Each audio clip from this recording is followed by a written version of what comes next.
Okay, welcome again to those that are in person here, and welcome to our virtual attendees. Tonight, we are going to be doing a program on electric vehicles. If you came inside, well, you came inside through the front door, I hope, that you will have seen the vehicle I'll be mostly talking about tonight. That's my personal transport, and that'll be the focus of this program. Talking about my experience through it. We'll get a little bit technical, but that's not the goal here. I mostly want to share my experiences with that car, and maybe it's something you'd want to look into in the future, or maybe you already have. I know there's a couple people in the audience that have hybrids, plug-in hybrids, and so forth, or even electric vehicles. So our website, quickly here, perhaps you learned about this program through this, or maybe our YouTube channel, or email listing, however you get in contact with us. But this is where you'll get the latest on our upcoming programs. So we don't have a full schedule listed out for our remaining summer Fridays, but we are open every Friday night for the foreseeable future until we get back into December, which is when we kind of wind down a bit. But for now, every Friday, doors open 8 p.m., programs begin at 8:30, and afterwards we'll do some observing. Probably not tonight, though. It's not looking great. But if anyone afterwards would like to see the telescopes that have not been to Kopernik before, we would be happy to give you a tour of those at the end of the program. And be on the lookout for clear skies. I always like to show the clear sky chart at the very bottom of our website. Again, that's kopernik.org. Go to the clear sky chart, and that will show you the chance of having some clear skies coming up. It's designed for astronomy, so you have cloud cover at the top, transparency and seeing, and darkness. So, for instance, in these dark blue areas, the darker that is, the better. You'll notice when we have full moon, that is quite a bit brighter. Right now we're waxing, so we're getting towards full moon, so you'll see as the days go on, it gets brighter and brighter as the moon rises. What else? The seeing and transparency, that's also relevant for planetary viewing. Better seeing means clearer skies, so you can get through all of that haze and muck up there and hopefully see some crystal clear views of the planets. As we head deeper into the summer, Saturn and Jupiter will be rising earlier and earlier. I believe August is when it'll be at a very comfortable time to match up with our Friday program, so look out for that if you're interested in seeing the planets. So that's the clear sky chart. We do have some spots open on our summer camps as well. So if you have family members, we do right now it's grades 2 through 8 mostly. I don't think we're running any high school that I can recall, but we can always go check. Actually, we might have one high school programming camp now that I think of it. But grades 6 through 12 are broken up, 6 through 12 and 2 through 6. And it'll mention if we have any sessions full or if there's some open spots left remaining. But we have the remainder of July here and all of August for our camps. So you can register online, or we have paper registrations out in the lobby. Okay. And last thing I'll mention, again, if we go to our public programs, you can access what's upcoming, but also over the past year, we streamed all of our presentations. We were fully virtual, so we have programs on things like Skylab. Navigating the solar system was a great one by Zoe Lerner-Pontario. There's actually a fun kids activity in that one. And just a huge variety of topics to explore. Those are all on our YouTube channel, but you can access them right here from the site. And there's some of our observing streams too, like if you missed out on the solar eclipse that was at 5 a.m. on June 10th, I think, or June 11th. I can't remember. But the annular solar eclipse, yeah, June 10th at 5 a.m. I went out to Syracuse, and on Oneida Lake there's a really nice, just beautiful horizon. Got to watch the sun rise, and as it rose, it was actually an eclipse, a partial eclipse. So you can go back and watch that. We streamed it from one of our portable telescopes. All right, so those are all there for you too. Now I think it's time we get into our main presentation for the evening. which will be presented by me. And here we go. Give it a moment to load up here. I'm actually kind of doing this. This is through cloud software, so hopefully there's no major hangups. But all right, so the EV experience. Can you go electric? So raise your hand if you've thought about getting an electric car, or at least are curious about them. Okay, so a few. Very good. Now, I guess my goal is to show you it's not super nerve-wracking or scary once you get into it, because it is a big lifestyle change. Absolutely. And we'll talk about how you have to change. Sometimes it's for the better. I found very positive ways to improve my life and just get the EV fueled up and whatnot. So we'll talk about how you can do that.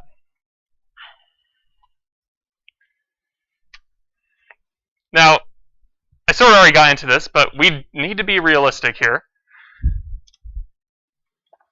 because electric vehicles are not for everyone. Whoops, there we go. Yet.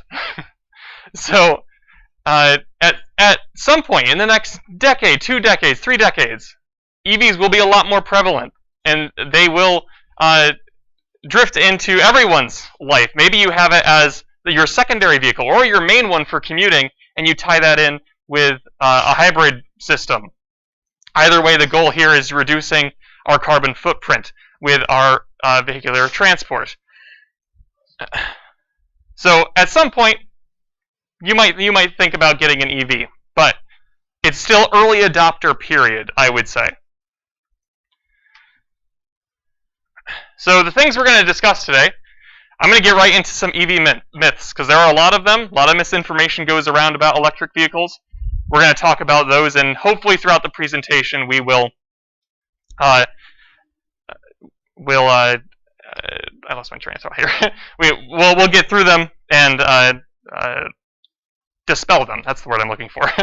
Then we're going to talk about the car I have at the moment. What's under the hood? I thought about, as you came in, maybe having the hood lifted up, but I didn't want to do that in the rain. So maybe afterwards, like I said, some people have some hybrids outside and other like plug-in hybrids and whatnot, or even partial electric, and I guess that's what a plug-in hybrid is. Maybe we can go out and check those out. Mini car show, I guess. So what's under the hood? The driving experience. I'm going to do my best to explain just at a more personal level. You know, cars are very personal, how you drive them. So we'll talk about how I drive mine and how I've enjoyed it or not enjoyed it. Then we have the charging experience. This is probably one of the 2 most critical points of the presentation, because there's not a lot of immediate information out there for finding chargers. I'm going to show you some resources you can use. It's just not information that's in your face quite yet, which is where it needs to be, because you go to around the United States and there are gas stations on every corner, right? Not the case yet for charging infrastructure, but it needs to get there. Okay, the cost. That's probably the second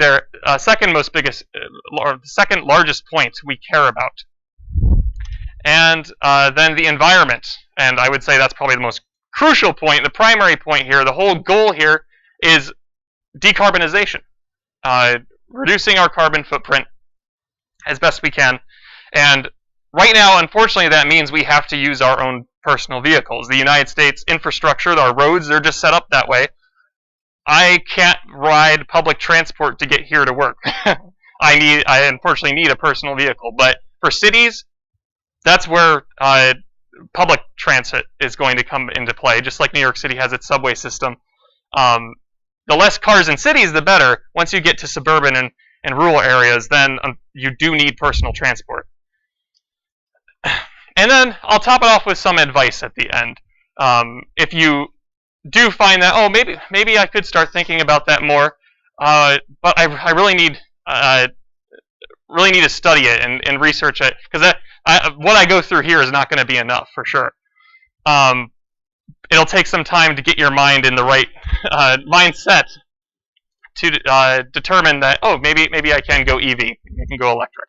So I'll try and add some advice to the end of this. And I just wanted to make this point. It's not an advertisement for my vehicle. There are so many out there, and especially in the past year even, it's an explosion right now of options. So this is the one I have. So I'll be speaking about it personally, but just keep in mind, if you're going to go electric, find the best one for you. So some of the myths I want to discuss. One is, some say EVs are worse for the environment. I'm sure you've heard that, just maybe in social media or even in the news in some cases. EVs are expensive. Again, I don't think this, but these are the myths. EVs don't have the range that you need. There aren't enough charging stations. They charge too slow. The batteries degrade quickly. The power grid can't handle everyone switching over to electric vehicles. I'm going to do my best to dispel these points during the show. Some of them have some truths to them. But I'm going to do my best to mitigate any fears about these, because a lot of them are just meant to scare you out of ever thinking into it. Okay, so that's my car, and I think this was the start of the big snowstorm. By the end of it, my car was gone. So it survived, though. There's one myth you might have heard: it doesn't do well in the cold. I didn't lose any battery in that snowstorm at all. Then this is the 2020 Hyundai Ioniq EV. There's actually 3 versions of this car. There's the regular hybrid, plug-in hybrid, and EV. So it's not a built from the ground up electric vehicle. That's coming in the next gen stuff, and of course Tesla's been that way forever. They were built from the ground up from the very beginning. So, for instance, that's why my car doesn't have a frunk, if you've heard the term frunk before. Frunk is a front trunk, and that's where the engine of a hybrid would be, and in my car that's where they put the motor drive system and everything, the electronics. More modern and built from the ground up EVs put it all on the floor, so you have that entire front space as a potential trunk area. The EPA range for this is estimated to be 170 miles. That's true for the winter time for me. In the summertime, I get about 200. The other day I saw it, I don't think it was super accurate, but it did say 224 miles, which is crazy. I don't think I got that, but 200 miles has been the average I've seen in the summertime. The battery is a 38.3 kilowatt hour pack. Again, those batteries, all electric vehicles, their batteries are along the floor, protected from debris and whatnot, anything your wheels will kick up, but they do fall along the floor. And that's almost a 320 volt battery pack. Top speed, which was an interesting fact I learned today, I didn't know this, 102.3 miles per hour. Then the power is 101 kilowatts. That's max power. I've never pushed it to 101 kilowatts before. And then it's equivalent to 136 horsepower.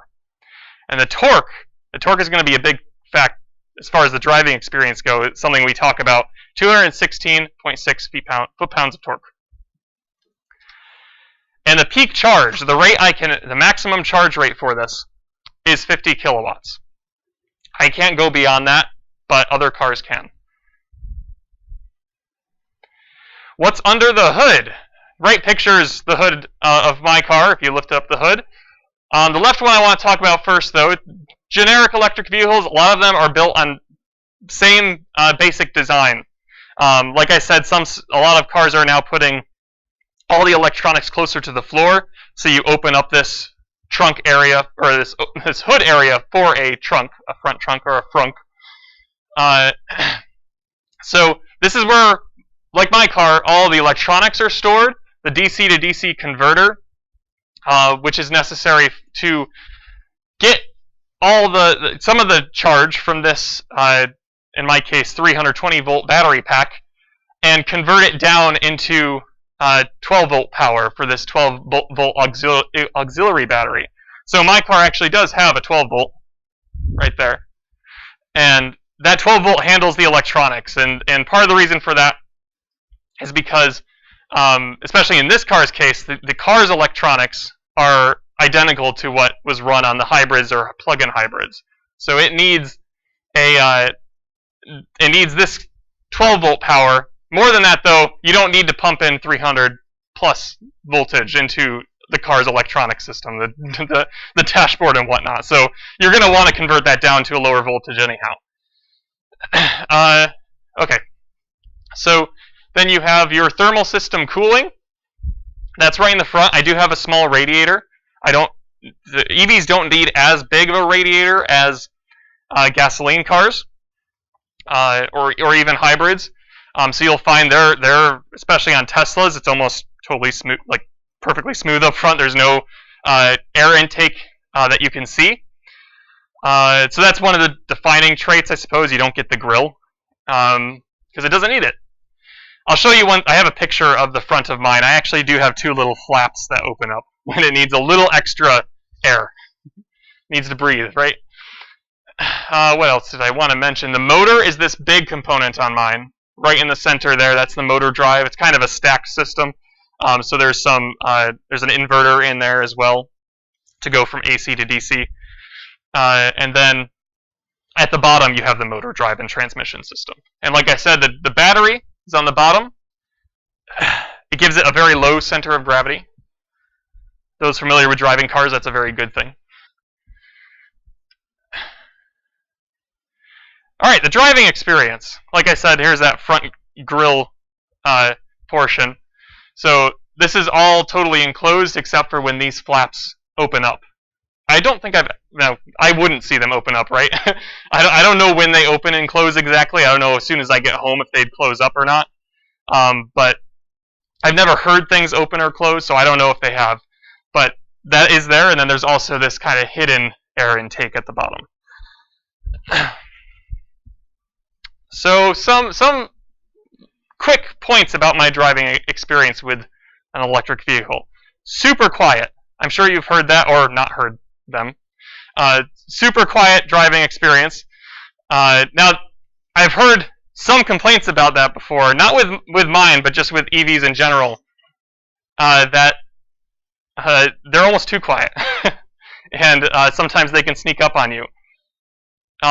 This car has an artificial sound it plays when it's at low speed. Once you get to high speed, it's not super relevant. The car is making enough noise at that point. But at low speed, it plays an audible noise, and it kind of sounds like a spaceship, which is cool. But that plays right out of the front. So this one won't sneak up on you, but others might. So keep that in mind. That is something that's probably going to be regulated sooner than later, and some states already have. The other thing, instant torque. Like I mentioned, that torque figure of 200 plus foot-pounds of torque. You get that immediately. There's no curve up to that torque to get to that 200. It's just a steep up. You got that, and you can zoom away. You have the full force available to you. So that makes it fun, I will say.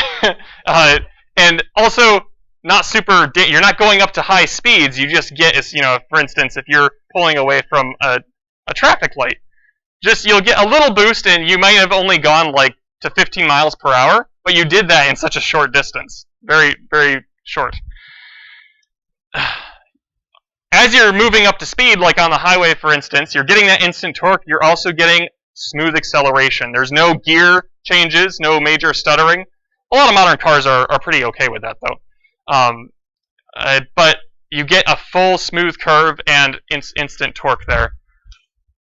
You also get regenerative braking.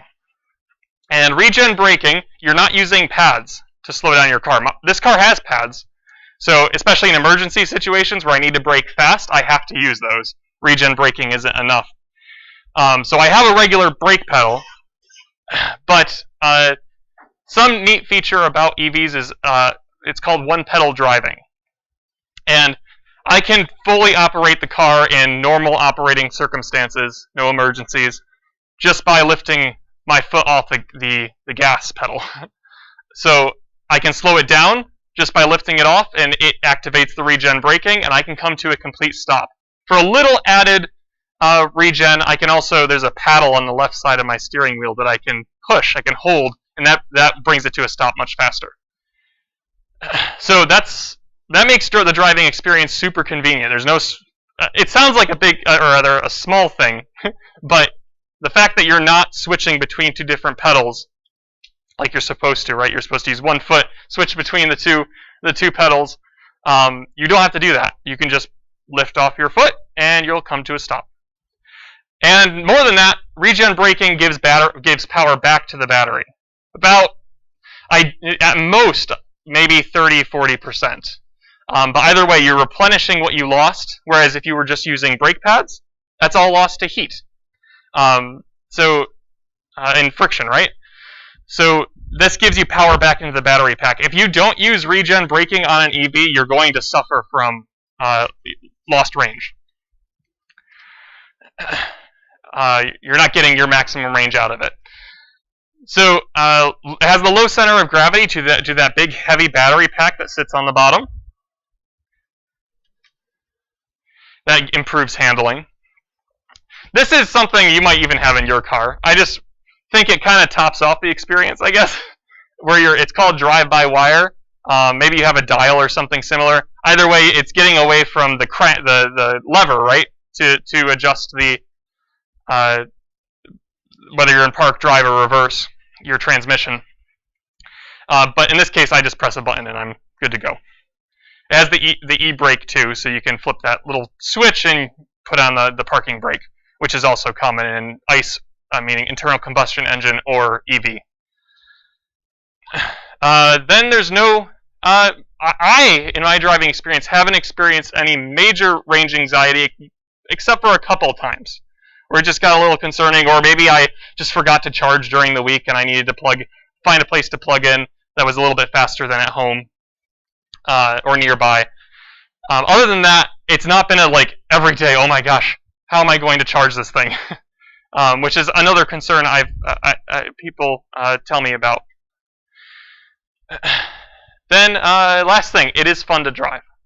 And if you've even watched just a video, or if you've been in someone's Tesla or something like that before, you know they can be incredibly fun. And even this one that isn't a sports-style EV, you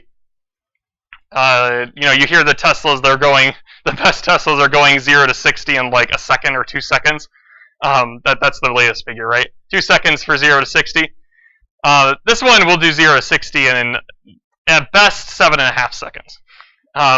So it's not there, but the 0 to 30 time is pretty decent. So it's not sports style, but that instant torque, no matter what kind of EV you get, that instant torque is always going to be there. Smooth acceleration. Basically all these things are always going to be there because this is a very base model kind of EV. Okay, so charging at home. This is both my experience charging at home and some information for your experience. So there's 3 levels of charging. Charging at home, you get 2 options. You get level 1 and level 2. As you go higher in level, you get faster charging. So level 1 gives you 120 volts. Or rather, it gives you... you plug it into your regular 120 volt outlet. That gives you, at the best point in the charging curve, because it might go up and down a little bit, you'll get about 1.4 to 1.6 kilowatts, but that's pretty constant throughout. You're not going to drop to like half a kilowatt or something throughout its process. It's pretty constant. Maybe at the very tail end, it'll really trickle charge, but other than that, it's pretty 1.4 to 1.6. Then you get 3 to 5 miles per hour on this method. It is trickle charging. It's very slow. So you go 0 to 100% for my car in about 24 hours. That might be practical if you're just using it as a commuter car, and maybe you just leave it charging over the weekend, something like that at the end of the week, and you just plug it in every day to give you like 50 miles or so at most overnight. But it's not ideal by any means. I've used this a few times, especially when I was looking for a good charging station to go to. This is my EVSE, which is the electric vehicle supply equipment, and it's like I said, it's just a regular 3-prong plug. You plug into those out. You can plug it into that outlet right there, and this end goes into your car, and you're good to go. It's charging. The actual charging equipment. This is not like equivalent to the transformer that you find for your phone, like the wall wart. You plug into the wall and charge your phone up. That system is all in the car itself. So then level 2 comes up there. My level 2 is not showing up on the... Let's see if we can get it back. There it is. Level 2, you get 240 volts. So if you have a 240 volt outlet, especially one in your garage, you may be able to convert that into a level 2 system. Gives you up to 19.2 kilowatts. That's really rare. You don't see that like in a household usually. But if you were to get one installed at your home, you're looking like 5 to 8 kilowatts in that range. And typically that gives you 10 to 20 miles per hour. Miles of range per hour, that is. So much quicker. That'd be like if you have a level 2 charger in your garage, you head home after a day of work, plug it in, leave it overnight, and you're charged up the next day, which is really exactly what you want, and how most people charge. Getting into EV infrastructure a bit. Again, with EV infrastructure, you see the two types. You see level 2 and level 3. Of course, there's level 1 if there, someone at a gas station, an employee at a gas station lets you charge up there on your regular charger. But again, that's not. You might as well just go and find, unless you're really desperate. Might as well just go and find a level 2 system or a level 3. So again, 240 up to 19.2 kilowatts, and typically 10 to 20 miles per hour. Now the level 2 port is the same as the level 1 port. It's a J1772, I think, port. That's this top one. This bottom one is for DC fast charging. It's a CCS port. It's actually a combined system, so when you plug in a level 3 charger, you plug it into this entire outlet. And level 3 is where EVs start to shine, especially in the next, even this year. The cars coming out this year are going to be able to support some impressive level 3 charging. So here you're looking up to 800 volts, really high voltage charging infrastructure, up to 350 kilowatts. Look at that. Like the highest end of level 2 is 19.2 kilowatts. The highest end of level 3, you're going all the way up to 350 kilowatts. It almost makes the level 2 and level 1, it's like a negligible difference there. And it's 0 to 80% charge in less than an hour. That's the goal. But if you actually get full 350 kilowatt charging, like the next gen is going to be able to allow, like I said, mine offers 50 kilowatt. That's the max peak charge I can get to.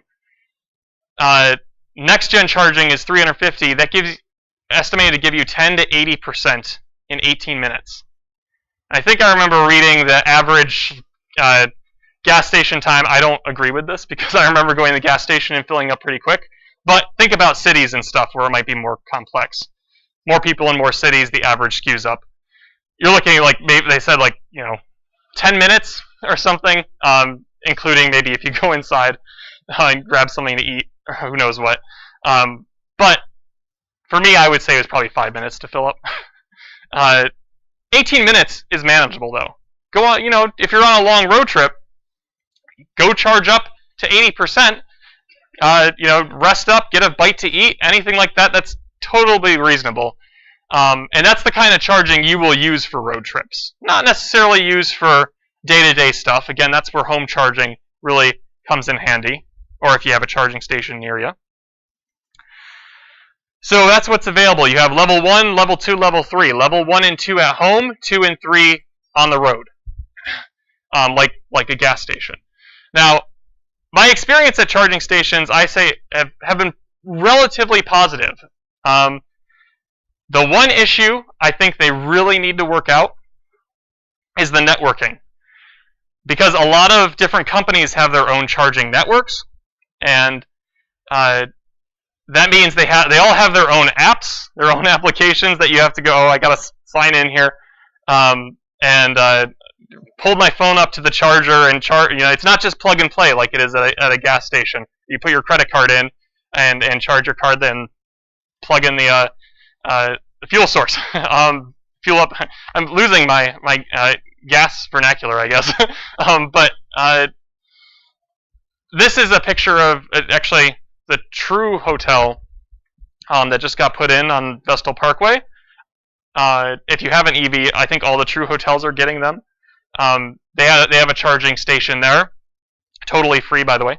So if you're on the Vestal Parkway, you need a quick fill up, or put a couple miles on, and you're on that side. I've charged up there and walked to Moe's for a bite to eat. So you could do that. It's like right, just a block away, basically. So that's one nearby. And again, on a level 2, I usually see 6 kilowatts. It can range a bit, but you'll get 5 to 8 in my experience. My 0 to 80% charge is about 5 hours. And again, that's perfect if you have a level 2 system at home. Now, I actually use one that's pretty close by to my house. It's only 2 miles away. So, like I said, one of the lifestyle changes I made is I go over to this charging station, pull up, plug in my car, run back home. I enjoy running as an exercise, so I thought, why not just tie it in with driving my car?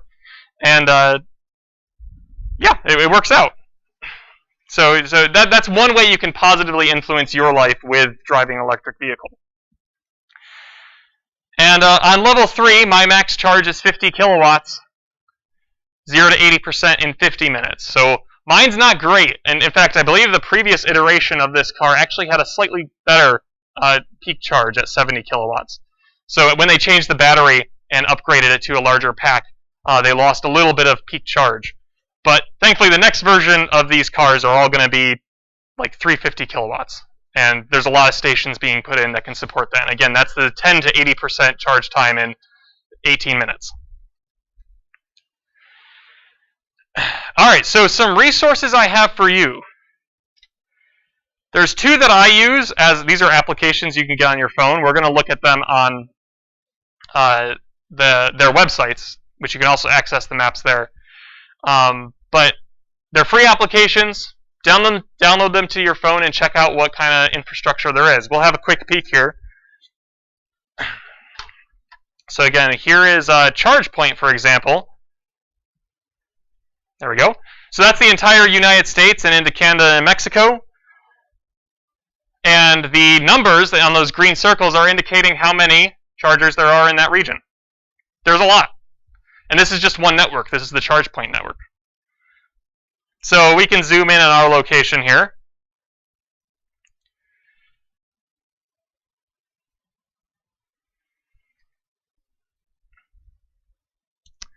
I lost my spot here. Where's our borders? Oh, there we go. I'm in Pennsylvania. Uh-oh, it's freezing up on me. The app is way better.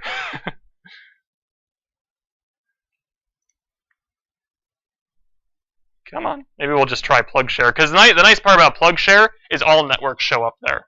Any network that's public charging, or even people that have private charging but are occasionally willing to open it up for a price, that'll show up on there too. So here's Binghamton. We'll scroll over here. There's a good amount in Binghamton there for just on this network. This is, I think, the hotel. Yep. Here's that True Hotel.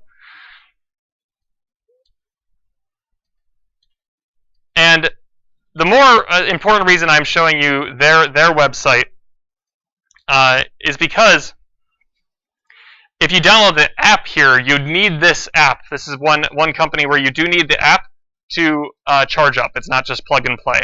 They're communicating with some networks for sure, and that is going to be something they would potentially add, where your car just pulls up, the station registers it just over a short connection, and then you plug and play. You're plugged and charged and good to go.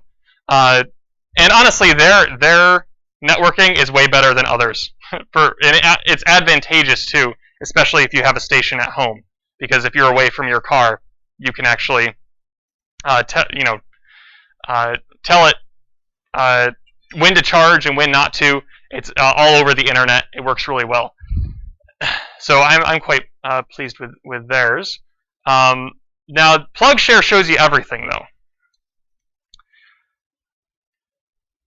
And you can see, even one of these is not equivalent to just one station. As we zoom in here, it'll change up a little. Down here into Binghamton. There we go. Things are loading a little better on this one. So, that could just be our internet. Now, you can see this is everything that's in our area, from Endicott to Binghamton. Again, we can click on where we saw, yep, there's that hotel that had the charge point station.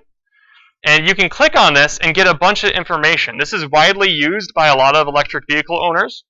So it will tell you the price. This one's free, like I mentioned. That may eventually change as more EVs become prevalent in this area. They might price it and let it be free for people who visit. But right now it's free. It tells you how long it's open, so it's open 24/7. If you lived in Vestal nearby, you could theoretically go charge up there overnight if you needed to. The charge point is 6 kilowatts. Like I mentioned, that's about the average that I see. Gives you the location. It would jump you right into your Maps application on your phone, get you where you need to go. And then a bunch of people will review these stations and tell you, oh, is it working? Is it not? Ideally, you'd like to see it is. And then you feel comfortable going there. And there's a rating system as well that will inform you of that. So charge point stations, I've never had a problem with them. But there are other networks that do occasionally have some trouble. So that's one I can access. That is just a level 2. What else we have here? There's a couple. In this range, this is the one I use. We live in Endicott, so there's one near Key Bank. Then there's some fast chargers nearby. The closest one that's open right now is at the Southern Tier Welcome Center. So if you've been there, then you may have seen the 2 EV spots that you can pull your car into if you want to charge up. And that is one of the slower. It's one of the first gen fast chargers for non-Tesla cars, so it can only do about 50 kilowatts. So that's great for me. That's all I can do anyhow. And it's open 24/7. Parking is free charging. The only problem with this one is that if you do need to get a fast charge and you live locally, you have to drive into PA and then back. You can't just cross over the highway. But that one's there. And you can see there's also these little wrench icons around the area. And those represent charging stations that are being put in right now. And these are the big boys. This one at Love's Travel Shop is going to be a 350 kilowatt system from Electrify America. And Electrify America is working hard to get stations put in at all the main interstates across the country, and also popular areas. And like I said, this is going to be the next gen system. So next gen cars can go here, charge up in 18 minutes to 80% really quick. There's also now, just only because I haven't experienced these too much. A family member does own a Tesla, and I've visited these stations before on that regard, but I don't have enough experience with them myself, so I can't speak to them too much. But the supercharger network is only Tesla, and it is the perfect example of how you should do charging, because it is pull up. It knows you're a Tesla. You plug into it.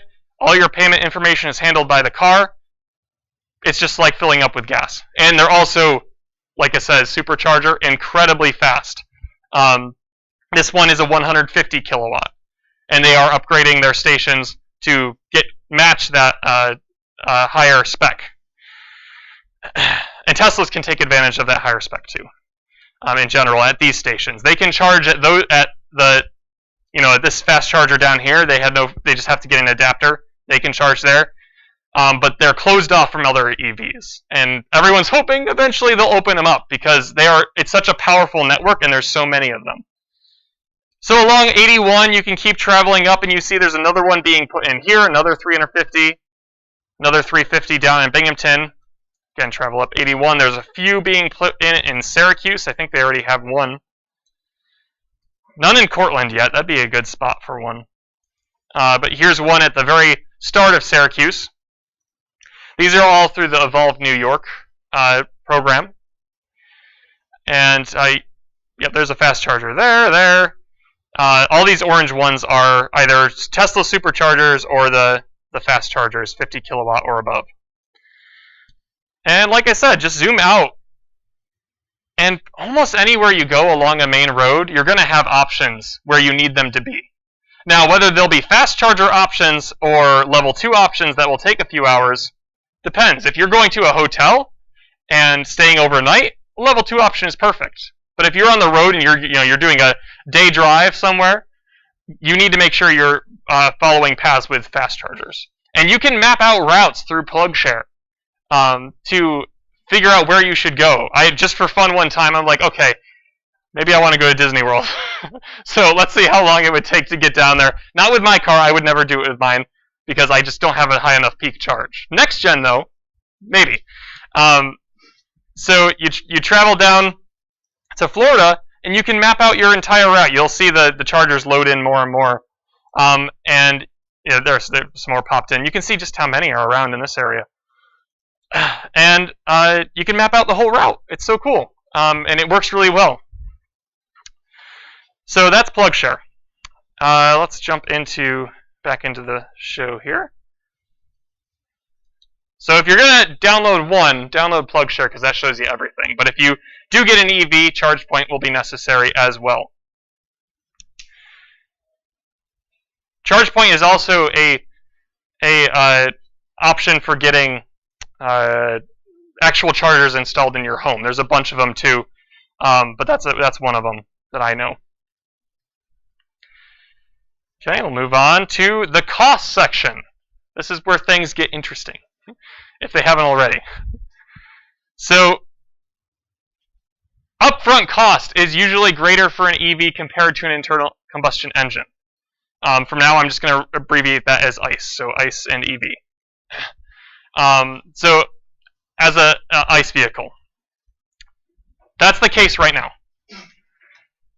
But right now, a lot of companies still have the $7,500 federal tax credit that you can use if you buy it. And I want to make sure you know that there's, if you do go buy an EV, don't let a dealership not give you this, because that needs to be factored in. It's a point of sale rebate that's provided by New York.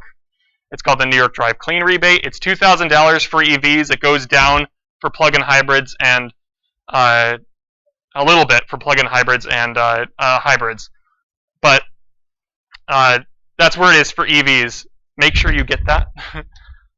Then there's great prices on EVs in the pre-owned market as well. Right now, EVs do depreciate, except for Teslas. They don't really as badly as an EV like mine. But that's a good thing, because that makes the pre-owned market super accessible. And another myth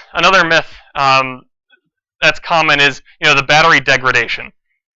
That's not anything to be concerned about, I promise you. And we'll talk more why. So EVs require very little maintenance. I have not paid for maintenance on my car. I just haven't needed to. There's just far fewer moving parts, and the biggest thing you'd have to pay for. Is tires eventually. That'd be the biggest expense. And electricity is cheaper than gasoline. So those are some quick bullet points. Let's delve into the details here. I'm going to talk about the cost for fuel in the context of my previous car, which was full ICE engine, no battery assistance, anything. My previous ICE car was a Toyota Yaris IA. It actually had some pretty decent mileage. I think it was a Mazda engine, and Mazda engines are actually pretty efficient. It's a 11.6 gallon gas tank, 400 miles of range. This was about what I got between a city and highway driving, about 35 mpg. Now, let's assume I drive 1,000 miles per month. That means 2.5 fill-ups at the gas station per month. And the current gas price of about $3 per gallon. That means $35 to fill that tank, and the total fuel cost equals $90 per month. That's pretty fair. For electricity, again, this Hyundai Ioniq EV, summer range 200 miles at 5.3 miles per kilowatt hour. That's what I've been averaging. In the winter time, it does go down. Winter range is 170 miles at 4.5 miles per kilowatt hour. I'm pretty happy with that, though, considering the EPA estimated range is 170. So that it seems like they sort of give you the winter range, which is something everyone's concerned about, because your battery will deplete faster in the winter time because you're running heat, and also batteries aren't as efficient in the cold. And on average, that'd be about 185 miles. We're going to be generous to the ICE vehicle here, though, and go for the under. We're going to go 170. So let's assume I drive 1,000 miles per month again. Using a low-end range estimate, that 170 miles, that means 6 charges per month. At home, our effective electricity rate is 12 cents per kilowatt hour. And the cost to charge from 0 to 100 is $4.56.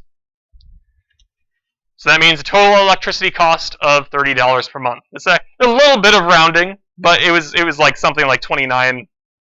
So I just rounded things up, and it actually works out pretty well because you're talking 1/3 the cost to fuel the car compared to gasoline. And this was generous to gas because I was giving them the 170 versus the 200. My true fuel cost per month is actually $10 per month or less. This is another reason I was generous.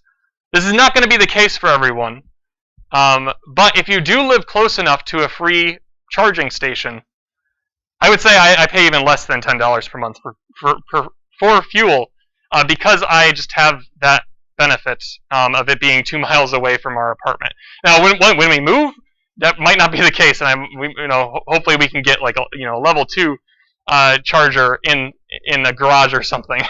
And there I would find that's much more convenient, even than having the one 2 miles away. I'd be happy to pay for level 2 charging at my house because I can just charge overnight. I'm good to go. And I'm even happy to pay, of course, for level 2 charging on the road when I'm touring charging stations.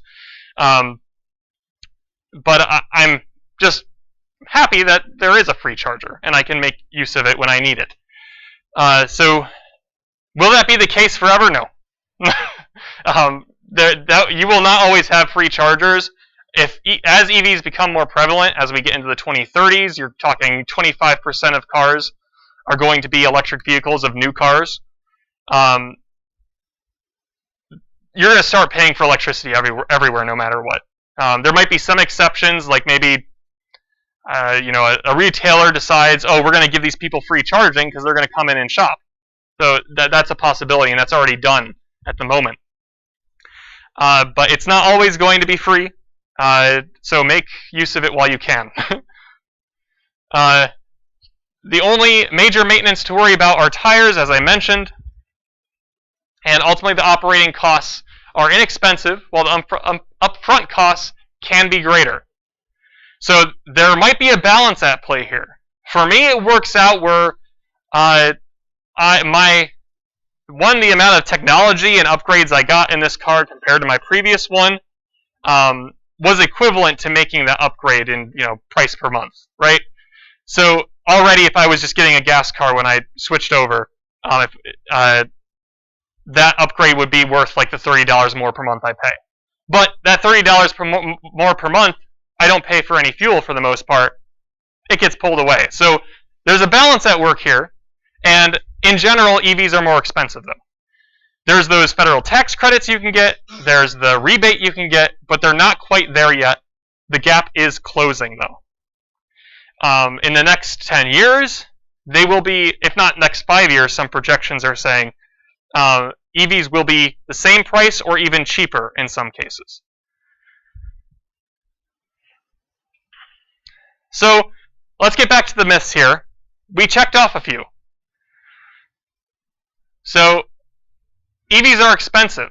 They're not hyper expensive. Sure, if you get a Tesla Model S or something, you're going to be paying $70,000 or more potentially for like the best versions. There are some, I think, $50,000 ones though. And the Model 3 from Tesla is, of course, their cheaper option, which is also great.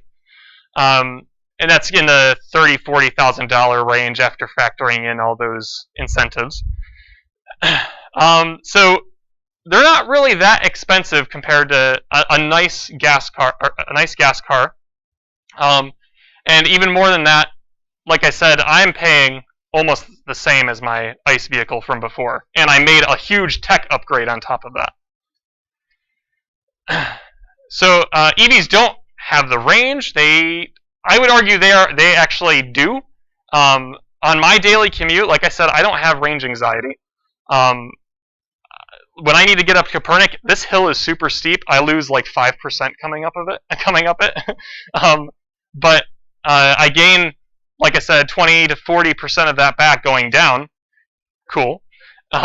So I don't even ride the brakes going down the hill anymore, which is something I was always that's what made me anxious. Going down this hill, riding the brake pads the whole way. Sometimes that was a little worrisome. But with regen braking, you don't have to worry about your pads. Like I said, I've had range anxiety a couple times. But in general, I've been pretty pleased with just when I need to fill up, I'm comfortable just going out and plugging it in. You do have to change your lifestyle a little. Other than that, it's been good. And before I go on to this next point, there are models of EVs out there that have estimated 400 miles of range, which is getting to that. That's what I got on my previous ICE car. It's getting to that point. You don't even need to match that range though. If you have I would say I would be more comfortable having a 250 to 300 mile range car. But even with the 170 in the winter, it's been fine. You just have to have access to charging, which is the biggest point. There aren't enough charging stations. There we go, segue. We saw on the map there's a lot, and they're adding more and more. It's only getting better. It's not going to slow down. You're going uphill on the curve of how many they're adding. So you could do some pretty successful road trips, I think. I went to Cherry Springs, which is the Astronomy State Park in PA, which was a 2.5 hour drive if I could just go there. I had to tack on a couple of hours of charging to that trip, but that was okay. I grabbed a bite to eat along the way, and I did fine. So, if preferably I would like to get there in the 2 hours, or 2.5 hours, but maybe on the next car. So there are quite a few charging stations. They charge too slow. That is just not going to be true anymore in the next wave of vehicles. Teslas are already there. The next gen vehicles from other companies, 350 kilowatt charging is perfect. You might not even need to. We'll have to see how everyone reacts to that, and if it's enough. But I would argue 350 kilowatt is suitable. And then that is what we've gone through so far. So we gotta try and work out those last couple points. Two of them we're going to do really quick, but this last one for environment I want to focus a little more time on before we get to questions, because I have one more website to show. So EVs have zero direct emissions once they get on the road. Direct is the key there. So my car is not emitting anything. There's no carbon dioxide, carbon monoxide, even water out of it. It's all powered by the battery. It's just like, your cell phone doesn't emit any anything, right? So same difference there. And how clean they are depends on their source of electricity, though. That's the key. So there's indirect sources of carbon dioxide with your electricity source. And that is highly dependent on where you live. So if your goal here is to reduce your personal carbon footprint and save money maybe on fuel along the way, this map is going to be super helpful to you. So this is showing you the different regions of the United States and their equivalent MPG if you're driving a efficient EV. So the most efficient EVs, this is where they fall along the map. And you look towards the Midwest, that's still very much fossil fuel based, so you're going to see lower MPGs there. Up in the Northeast, though, things look pretty good. In the West, in California, and in the Northwest there, things are looking good. New York has incredibly good equivalent MPG. This is the state to live right now if you want an EV. Because, especially, again, if you're connecting it back to decarbonization, which is a crucial point. That's why we're making this transition. Now, in New York City, it's different. They do need to use some fossil fuels there to power their grid. They have to use more than upstate New York. But upstate, does anyone know why our electricity is so clean here? Yes. Yep. So hydro, solar, and wind are the three big ones. Hydro is the biggest one because we have Niagara. So that's where so much of our electricity comes from in the state, and that's why our electricity rating is so, our MPG equivalent is so impressive. And again, this is for the most efficient electric vehicles, but a lot of the ones that are on the market are incredibly efficient, far more efficient on their fuel source compared to ICE engines. So this is great. I have a similar map with the average efficiency for EVs, which will come up. Now, like any technology, the production produces carbon. So at the start of an EV's life, especially with the battery, there is carbon sources there. We're not just getting this battery out of thin air. The electricity, where it's produced, might not be clean. Eventually it will be. That's the goal. But right now, more than likely it's not, or at least a major portion of it isn't clean. So there's carbon being produced there. There's carbon being produced to mine the lithium, the cobalt. The battery is the biggest component for carbon source. Now here's that map. Before we look at the website here, here's the average. So even if you have a lower efficiency on your EV, you burn more of the battery as you drive compared to the more efficient ones. It's still 231 mpg in New York. So still incredible. And again, New York, upstate New York, right here is where you want to charge if you're concerned about decarbonization. All right, let's take a look at this website here. This is called Carbon Counter. All three of these websites we've loaded up. I had Colin and Christian load up those sites in the computer lab for you to visit after the program if you want to check it out. Gives you something to do, I guess, other than look at the clouds, unfortunately. So this website's really cool. They have a scatter plot and a bar chart, and you can compare different vehicles. Each of those dots represents a vehicle.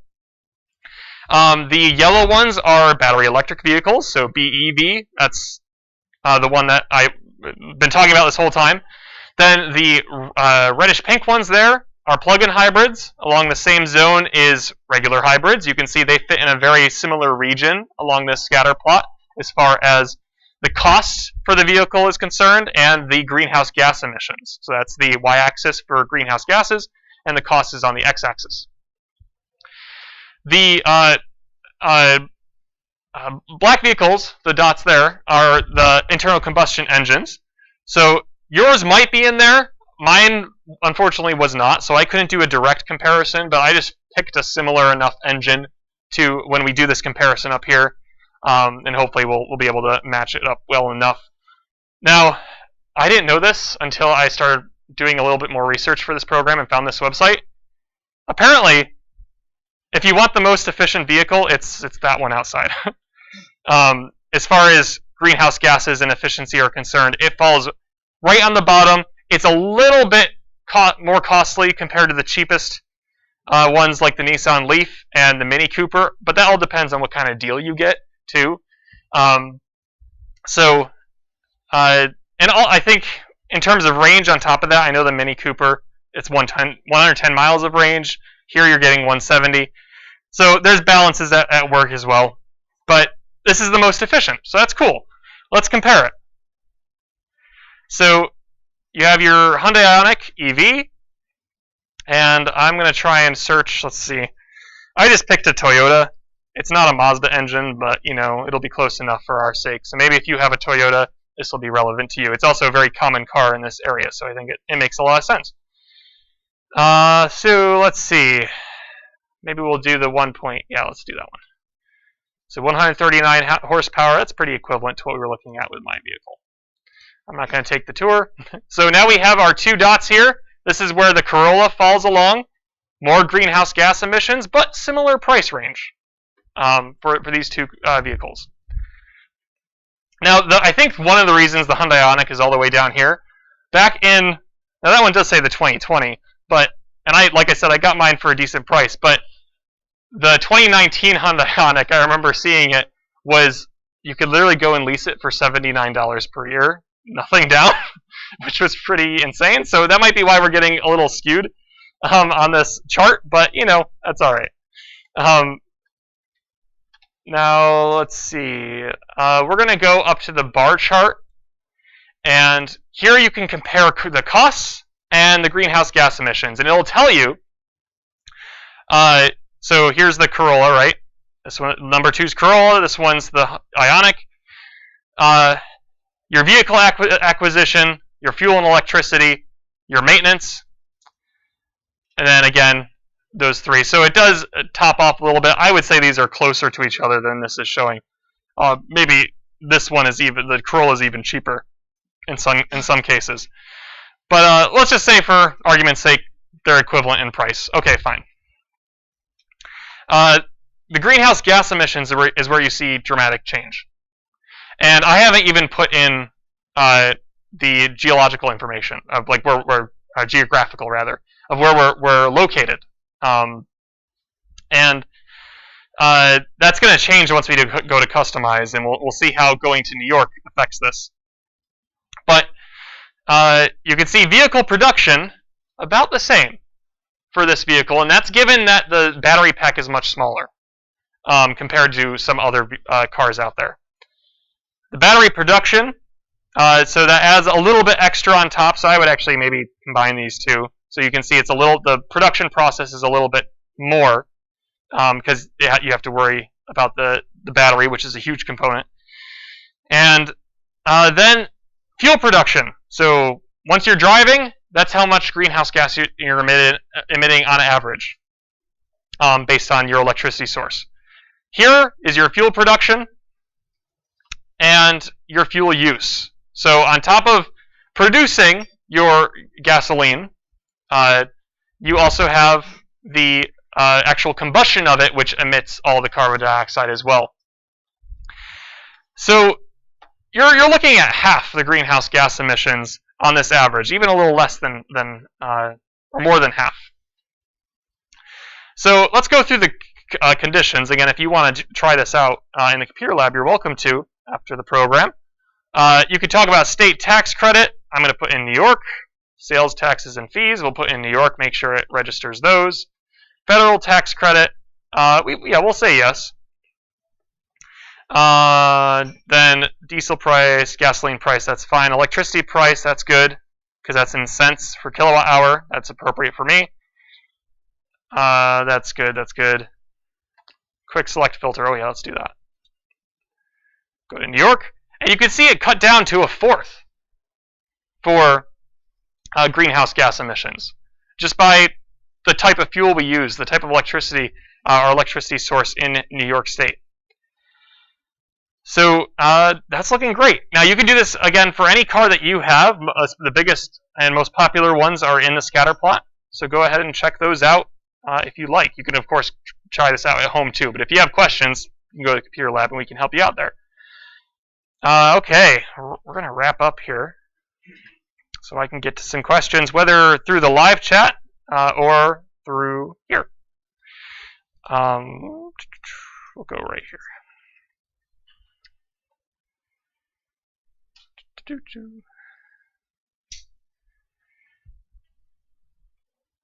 We got to check off those last couple boxes on our myths.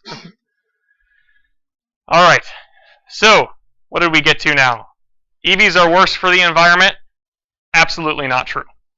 Anything you've heard regarding batteries, mining, it's just not true. There are some cases of labor issues, like child labor, when it comes to lithium mining. A lot of companies, especially because of public backlash on that, have completely just transitioned away from those sources because, and that's great. That's good, right? Because enough people realized, the actual reporting there was very strong. So enough backlash from the public, and good. Now those sources are mostly going away. Now, as far as the mining of lithium and cobalt, they can be very emission intensive, but I think that's sort of a scapegoat, to be honest, to say that the emissions coming from lithium and cobalt are too great, we shouldn't be going full EV. Because the emission, you're working with the same type of, you're drilling into the earth, you're pulling up oil from underground, getting coal to power our power plants and our grid. It's kind of silly to try and compare them when you're effectively going through similar processes and you're burning similar amounts of fuel to get these things out of the earth. And at least eventually you can move those mining operations towards green sources, or offset those with different carbon sinks. And you can do the same for oil production, but you're still going to be burning that CO2 and emitting it into the atmosphere. So that's one area. EVs are just not worse for the environment. Even if you're getting all of your electricity from a fossil fuel source and using it up in an EV, your EV is going to be more efficient compared to your gasoline engine. It's burning or using up that fuel, that electricity, more efficiently than your ICE vehicle can use its gasoline. So, just not true. If everyone switched to EVs, we'd be far better off. Now, that's not going to happen, and no one expects it to happen. It's going to be a slow process.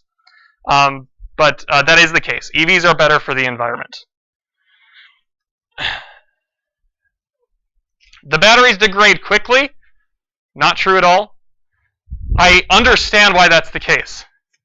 2 years using your cell phone as your main computer every day, your battery's gone, right? It's basically shot. Now, that's not the case for EV electric vehicle batteries, because this is maybe equivalent to 10 watt hours, something like that, the battery in here. The electric vehicle outside is 38 kilowatt hours. And battery degradation is heavily dependent on the size of the battery. For instance, the little batteries they put in headphones nowadays for like Bluetooth headphones, those degrade super fast. If you're using them every day, definitely in 2 years you'll have to look for either replacing the headphones altogether or replacing the battery itself. But it's super dependent on the capacity. So the warranty for the car outside is a 10-year battery warranty. For significant degradation, it won't see that. In 10 years, it'll be maybe 90%, given the efficiency of the car. 90% of what it was at the start, that's totally serviceable. You're not going to even notice that impact too much on range. So batteries, they don't degrade quickly on EVs. The power grid can't handle everyone switching to EVs. Again, that's just not a true statement. Yes, if everyone switched to EVs tomorrow, everyone in the United States, our grid would struggle.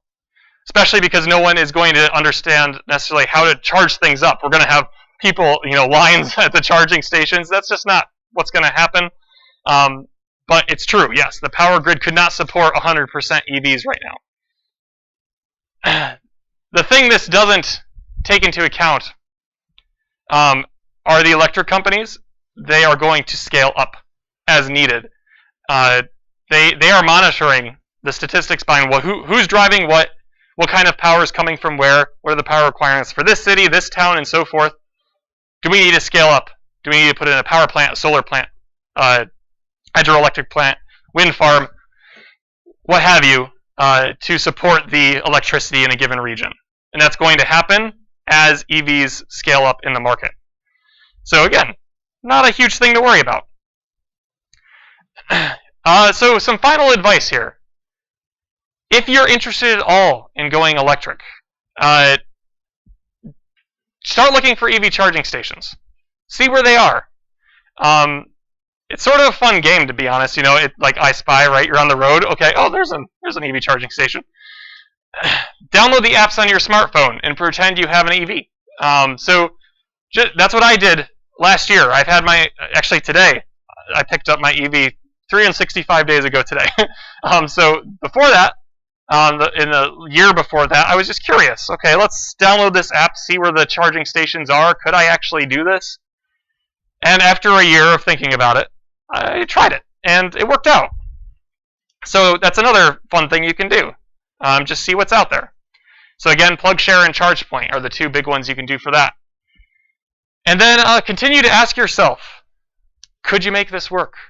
Is it possible that this could fit into my lifestyle?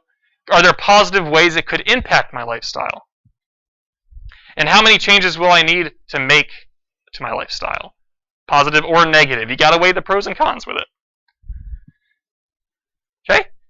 So, biggest point, I think, is just download that PlugShare app. I know we have so many apps on our smartphones, but the occasional curiosity, just throw it into your app drawer if you want, and then just check it out if you're on a road trip, see what's out there. All right, so my last point, go electric.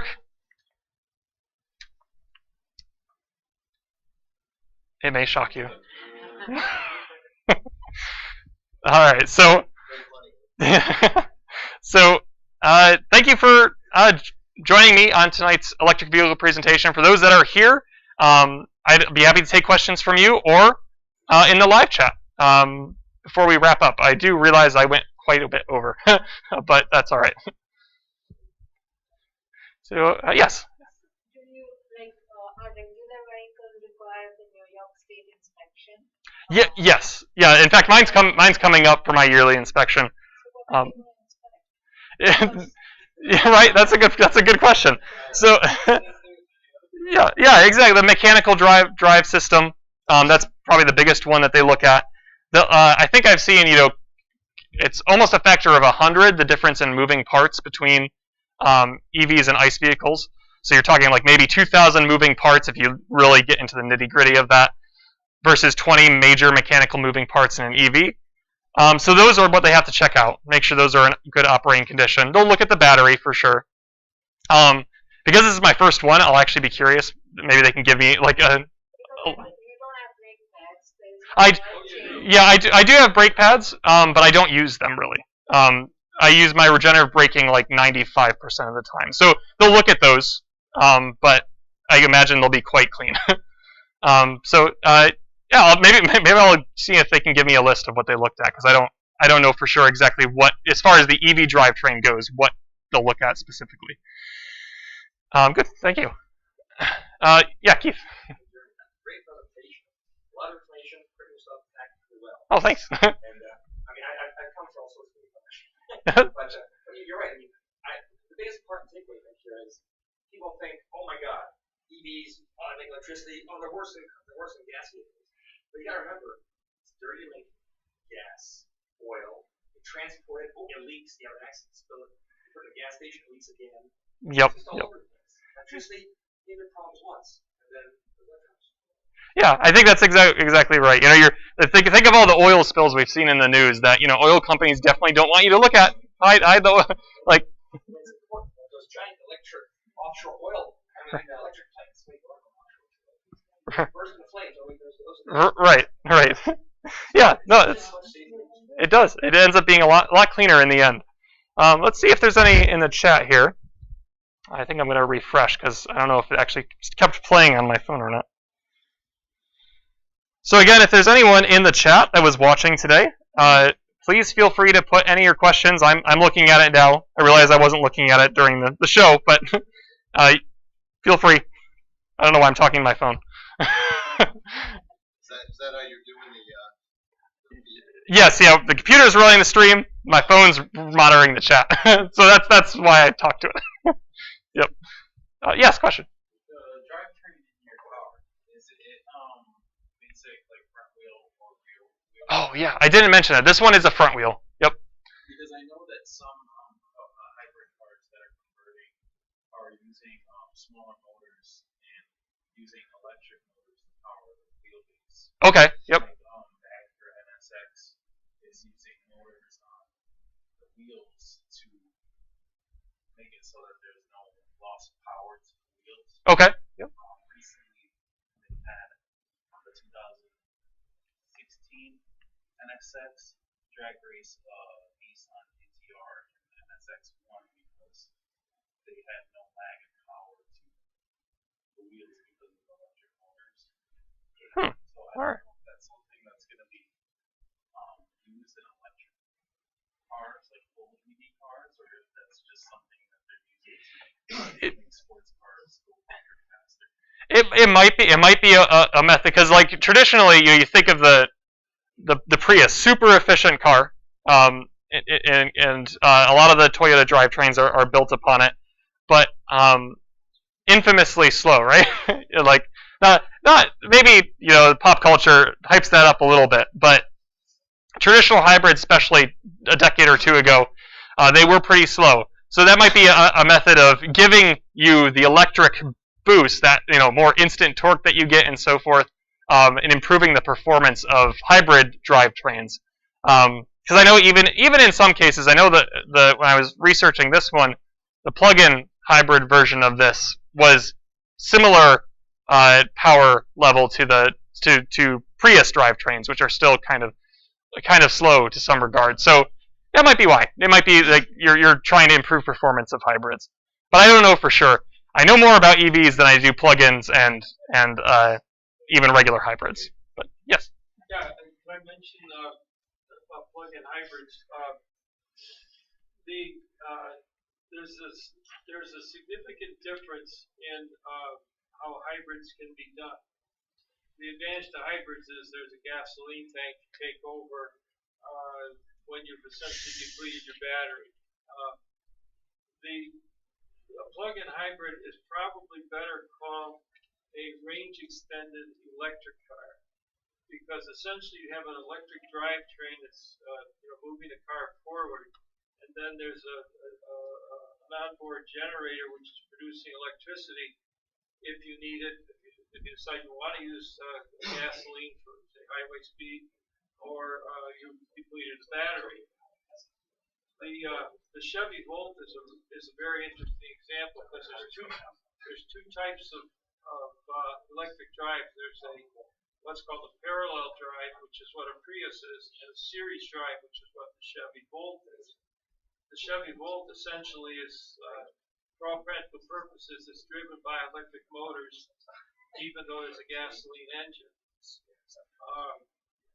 Our Chevy Volt that we've had for 26,000 miles, we've used 190 gallons of gasoline, and that's basically for highway driving. So the equivalent according to Chevrolet is something like 132 miles a gallon. Oh wow! Because the battery is large enough in the Chevy Volt, it's a 18 kilowatt hour battery to give about in a stated range of about 50 miles per gallon. That's going to be 50 miles of range, and the summertime it goes up to probably about 60.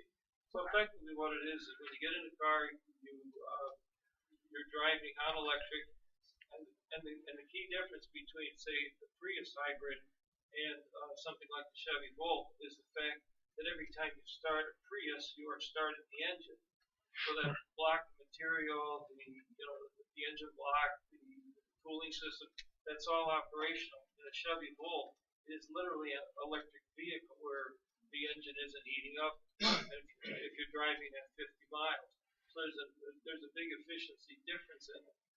The other thing is that if the driver decides to choose to use a gasoline, that power kicks in very quickly, so it's a very fast car. Yeah, I've heard it. I think I saw when I was researching it. It might even be a little bit better 0 to 60 than even the EV that's out there. It runs probably about the same 7, okay. 7 something like that, 0 to 60. But it's extremely quiet. There's no, so effectively, it is an electric car. The difference, though, is it solves that problem of saying, gee, I want to drive 400 miles to Cleveland. You get in the car and you go. You don't worry about stopping anyplace other than the gas station periodically to get to where you're going. I mean, it's a great vehicle. General Motors probably canceled their plug-in hybrid, plug-in range extended, however, prematurely, because our grid and our whole system isn't quite ready yet for the way people, when they want to go. Now, the question to ask anybody if they're thinking about it, based on our experience, is that think about how you use your car. If you're driving, say, 10 or 15 miles to work every day and coming home, it doesn't really matter if you have a 300-mile capacity for the battery, because effectively you're going to plug in, you're going to charge it up, next morning you're going to want to go. Yep. But if you're in a situation where you're every other weekend you're driving to your nephew's house or your grandkid's house or your parents or something, that might be a consideration. We ran into a physician who drives back and forth to Norwich every day, and so it's essentially about a 100-mile round trip. He's got Tesla 3, and his situation was, well, he didn't have to charge every day, but I said to him, well, let's go to, how would we get to Rochester? He paused and said, well, I got to stop in Auburn for 38 minutes to charge before I can finish the trip to Rochester. And then he explained how we get to South Carolina. You can plug the trip in, but you're going to make these stops. You're going to stop at Wilkes-Barre. You're going to stop at, I think he said, Richmond, Virginia. And then, Okay. Yep. So I think the thing to do, and I think you hit it really well, is basically get people to think about how they use their car. I think it's a great suggestion to say, how is this power? How am I going to get this power to the car? Yeah. When I need it?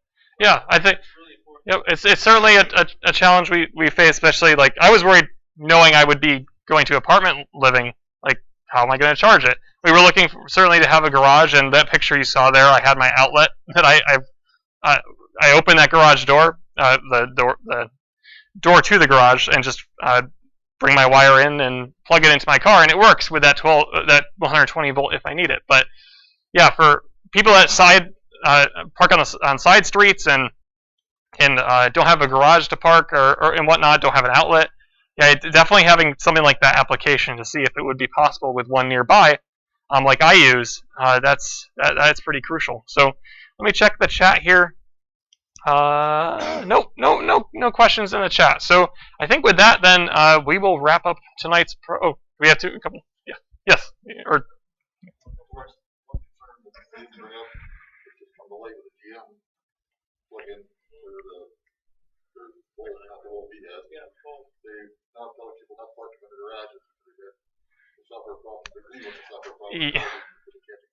Right. Yes, I had. Right. They had the whole big recall, and I think I even saw the replacements are even having trouble in some cases.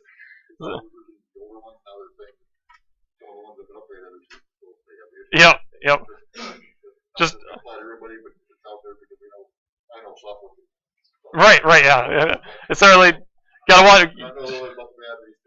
Yep, yep. It's just like you gotta watch for the recalls and see what Hopefully that doesn't happen with the one you pick up. So that's why it's nice to just wait it out and see what happens to the vehicle before you go buy it. Which that's a good thing. Yes. Yeah, part of the problem with that, I think, is that they're trying to lower the cost of the battery, so they were trying to increase the amount of nickel that was in them, but nickel runs so hot, it was causing all the okay. These overheating issues, more so than the rest.